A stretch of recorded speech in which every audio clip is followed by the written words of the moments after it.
Salut à tous et bonne année pour ceux qui n'ont pas regardé ma première vidéo de l'année. Et donc aujourd'hui, on se retrouve pour le vlog d'Invincible dans Angelina Jolie avec Joel et Ethan Cohen au scénario. Bon, je sais pas si c'est réellement important, mais ça m'a fait plaisir de le dire. Alors, Invincible, c'est un film dont j'ai vu la bande-annonce il y a peu de temps et donc je me suis décidé d'aller le voir. Mais c'est la bande-annonce qui m'a fait très très peur. Parce que, étant donné que j'exhibe un énorme poster de Godzilla derrière moi et que un de mes réalisateurs préférés c'est George Romero, vous comprenez que les Américains, je les porte pas totalement dans mon cœur. Et j'avais eu très très peur en voyant la bande-annonce que ce soit trop le film patriotique américain du genre ouais, pendant la guerre les Japonais c'était des cons, les Américains c'était les plus forts, voilà. J'ai eu très très peur de ce traitement, notamment avec le personnage de Miyagi. Bon, il se trouve que ça va, c'est pas ce que j'ai eu à propos dans le film, c'est pas trop mal. Globalement, c'est pas trop mal comme film, mais il y a vraiment des longueurs scénaristiques de fou. Wow, j'aurais rarement dit ça, j'aurais rarement cru dire ça d'un film, mais putain que c'était long. Les 2 heures sont passées longues. Bon, pour le résumé de l'histoire, Invincible donc est un film qui parle d'une personne qui a vraiment existé, qui s'appelle Louis Zamperini, beaucoup Louis, qui a donc été un athlète olympique durant les Jeux de Berlin, qui a produit une course assez phénoménale visée quant à ses capacités sportives, et donc qui a marqué un petit peu l'histoire de Berlin, des Jeux de Berlin. Et ce pauvre Louis Zamperini, d'origine italienne, qui a servi dans l'armée américaine durant la Seconde Guerre mondiale contre les Japonais. Donc il a servi pendant la Seconde Guerre mondiale et lors d'une mission de sauvetage, son avion s'écrase dans l'eau avec ses deux coéquipiers. Après une cinquantaine de jours de survie sur l'eau où l'un des coéquipiers meurt,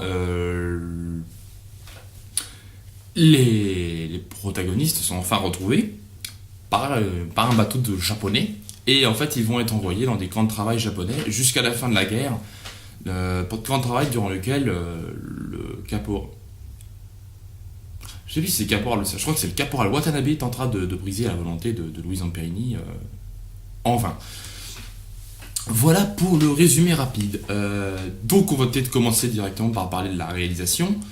Alors c'est pas trop mal réalisé, mais il y a quand même des erreurs que j'aurais à relever vis-à-vis de tout ça. Déjà un premier truc ça c'est mon côté d'historien qui fait chier. Un premier truc que j'ai à reprocher vis-à-vis de certaines reconstitutions historiques des scènes, c'est celle des Jeux de Berlin en fait, où on a un plan sur les athlètes olympiques, on a des plans sur le stade qui correspond très très bien au stade de l'époque, mais c'est la cérémonie d'ouverture des Jeux Olympiques de Berlin et il manque des drapeaux nazis partout. Si vous regardez des photos réalisées par Rémi Harlin, non c'est pas Rémi Harlin, je sais plus comment elle s'appelle, la réalisatrice allemande qui a réalisé ces films, je sais plus, Liefenstein, Rémi Liefenstein, je crois que c'était ça, Rémi Liefenstein, un truc de genre. Si vous regardez un petit peu les documentaires qu'elle avait réalisés au moment des jeux nazis, qui sont d'ailleurs très excellents à regarder, je vous conseille de les regarder, c'est cinématographiquement vraiment intéressant. Bref, si vous regardez les documentaires qu'elle a réalisés, les croix gammées, il y en a absolument partout. C'est infesté de croix gammées. Les drapeaux, ils sont tout petits. Enfin, les drapeaux des équipes olympiques, des autres équipes olympiques, sont minuscules comparé à la quantité monstrueuse de drapeaux nazis. Et ça, c'est un truc qui m'avait manqué dans les jeux. Bon, après, ça, c'est le chieur qui est en moi. D'un point de vue de réalisation, ensuite, le film est réalisé quasiment à 99% du point de vue de Louis Zamperini. Ce qui est pas trop mal en fait, ça nous permet de nous concentrer vraiment sur le personnage et d'essayer d'arriver à avoir un lien antipathique. Avoir de l'empathie pour lui, et c'est pas trop mal parce qu'il y a vraiment eu des choix intéressants avec ça, j'en reviendrai dans le scénario. Et bon, des bons acteurs aussi, enfin, on peut les souligner, les acteurs qui ont joué dans ce film. Je ne retiens pas leur nom, je sais pas, j'ai un problème avec les noms d'acteurs, je suis désolé. Mais on peut en parler des acteurs qui ont joué dans le film, notamment Miyagi, l'acteur qui joue le sergent Watanabe, qui était vraiment intéressant. Enfin, il avait une façon de jouer très japonaise et en même temps juste, j'ai trouvé. Et donc ça m'a fait plaisir de voir un acteur comme ça et qui jouait bien le sergent connard, le caporal connard japonais, les japonais. Il y avait une photographie assez intéressante, mais sans plus. comme dirait Dieu, ça m'en touche une sans faire bouger l'autre, quoi. Il y avait des moments vraiment intéressants de lyrisme, notamment le tout premier plan du film qui est vraiment plutôt beau, on peut l'avouer. Hein. Ce plan sur ce coucher de soleil ou ce lever de soleil, je ne sais pas, je pense que c'était plutôt le lever de soleil. Puis t'as la caméra qui bouge tranquillement avant de reprendre les avions qui amènent Louis Zamperini vers les bombardements. Il y avait des moments sympas de photographie, mais ça volait pas très très haut. Mais quand même, je dois avouer qu'il y avait des bonnes idées de mise en scène par moment. Notamment le coup de la caméra bandée. Ça, c'est quand Louis Zamperini a été attrapé par les Japonais. Il y a toute une scène en fait où il est transféré vers son camp de travail et la caméra alterne son point de vue et le point de vue classique. On filme champ contre champ, on filme les Japonais, les Américains, tout ça. Enfin voilà. Et il y avait un point, le point de vue filmé de Louis Zamperini, était en fait bandé par une caméra et laissait apparaître une toute petite zone. On voit une toute petite zone de ce qui se passait, comme vous avez un bandeau sur les yeux, vous regardez comme ça, et c'était la même. Là, on pouvait voir tout ce que vous voyez ici, mais du coup, ce qui donnait un truc pas très agréable à regarder, mais c'était vachement intéressant pour prouver un petit peu le sentiment de confusion qu'il y avait dans l'idée dans ce moment-là où les Japonais triaient les prisonniers américains. Toi tu vas là-bas, toi tu vas là-bas. Des idées vraiment intéressantes sur ce point de vue-là. Notamment un autre truc que j'ai bien aimé vis-à-vis de toute la scène où ils sont sur l'eau, en fait, c'est ce côté timeline surprise. Enfin, j'ai appelé ça comme ça, mais ça ne veut strictement rien dire. Parce qu'en fait, à des moments, le film va nous rappeler à quel jour ils sont. Au début, on commençait par, ils étaient écrasés, il y avait marqué jour 1. Bon, jour 1. Quelques scènes plus loin, il marque jour 3. On dit, ok, bon. Et il parle un petit peu d'un équipage de rescapés américains qui ont survécu 24 jours sur l'eau. Je dis, wow. Et là, sur le coup, on arrive à 30 jours. Là, le timer revient, on a 31 jours. Putain. Et ça fait ça jusqu'au 50e jour, mais ça fait, wow, ça fait un choc. C'est montrer en fait tout le temps qu'ils passent sur l'eau par des ellipses violentes. Je trouvais ça intéressant. Pour terminer sur la réalisation, je vais vous parler rapidement de la BO. Bon, allez, bof, la BO quand même. Il y a toujours ce fameux côté un peu crescendo de l'espoir qui renaît à travers du personnage de Louis Zamperini. Ouais, enfin bon, là, d'un point de vue musical, c'était la base, quoi. Hein, la base de la composition. Ça se cache pas trop pattes dans un canard, c'est parfaitement oubliable comme composition. Cela étant maintenant terminé, on va peut-être pouvoir parler un petit peu du scénario du film, excusez-moi. Alors parlons un peu du scénario qui, pour moi, est un peu plus le point fort du film. Le message final est pas mal, vraiment. Vraiment, le message final était pas mal parce que c'est ce qui me faisait redouter le film et au final c'est ce qui était peut-être le mieux trouvé dans le film, le côté fait le message final que le pardon c'est mieux en fait que la vengeance. C'est un petit peu con comme message, mais je trouve ça plus intéressant que le coup du ouais bah voilà je suis traumatisé voilà. Alors il me semble que le véritable Louis Zamperini était quand même assez traumatisé de son retour des camps de travail japonais. Ça peut se comprendre en voyant le film, tu te dis ok il a pas vécu les meilleures choses, mais au moins le film a l'intelligence de montrer que ce personnage a su leur pardonner. Et ça je trouve ça vraiment mieux que surtout en fait un film sur les Japonais qui est un peuple dont je respecte vraiment les souffrances au niveau de la Seconde Guerre mondiale bien plus que les Américains. Ouais je trouve ça vraiment pas mal que le film aille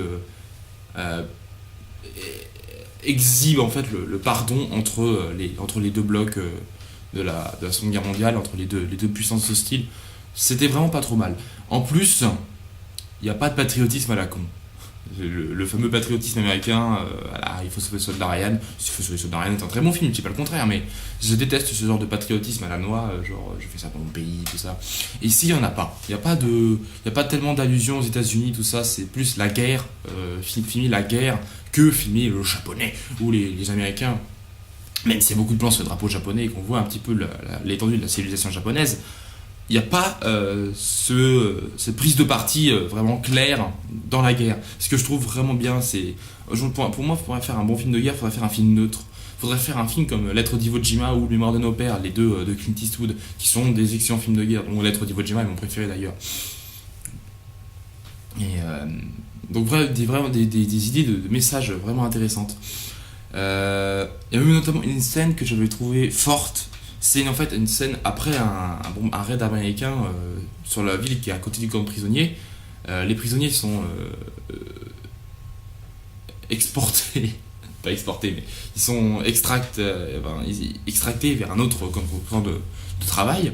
Et il y a une scène où ils traversent les ruines de la ville japonaise et on a donc fait toutes ces scènes qui sont directement inspirées du cinéma japonais quand il parlait de la Seconde Guerre mondiale, notamment Godzilla, qui filme toute cette étendue de paysages complètement dévastés par les bombes et montrer que il y a pas que les soldats japonais qui prennent cher dans la guerre.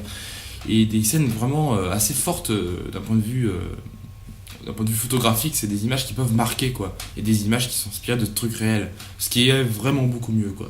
Ça ne veut rien dire, mais voilà, vous m'avez compris. C'est vraiment intéressant de retrouver ce genre de scènes dans un film à Merlock. Après, le gros défaut que j'ai au niveau du scénario, c'est qu'il y a des longueurs scénaristiques, mais de dingue. Oh là là, de dieu de merde, il y a vraiment des moments, c'est beaucoup trop long. Du coup, j'ai tout oublié mes exemples, mais il y avait vraiment des moments où il y avait matière à couper des choses dans ce film pour le rendre plus court et plus efficace, parce que il y a des moments où ça se perdait. Enfin, rien que les scènes dans les camps de concentration, il y avait des moments où on disait ouais, mais vas-y, fais une ellipse, on a compris.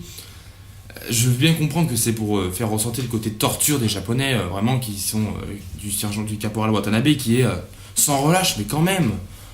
La scène où il se prend un coup de poing de tous ses collègues s'éternise. Putain, j'aurais rarement cru dire ça d'un film parce que je suis assez indulgent, mais merde, c'est long. Ah, mais dépêche-toi. Bon, donc oui, comme je le disais, il y avait vraiment matière à couper à des moments. Il y avait des scènes où tu aurais mérité à qu'elles soient raccourcies, notamment la scène dans le tout premier camp de concentration, le travail japonais, où il est en otage, qui aurait mérité à aller beaucoup plus rapidement. Voilà, ça m'a frustré avec ce film. Et après, il y a des flashbacks, les flashbacks qui sont au début de film, principalement.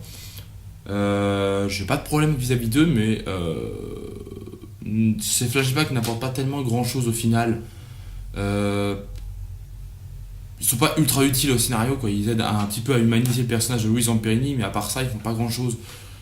C'est dommage quand même, on aurait peut-être pu les rendre plus intéressants ces flashbacks, parce que par montrer que c'est un petit con et qu'il a trouvé sa rédemption dans la course, ils servent pas à grand chose les flashbacks, donc bon, un peu dommage à ce point-là. Donc voilà pour Invincible d'Angelina Jolie. Donc pour résumer rapidement, donc c'était un film qui était long, très long, mais au moins un film intelligemment écrit par moments et qui évitait de tomber dans les pièges les plus évidents de réalisation, enfin de faire foutre à l'église.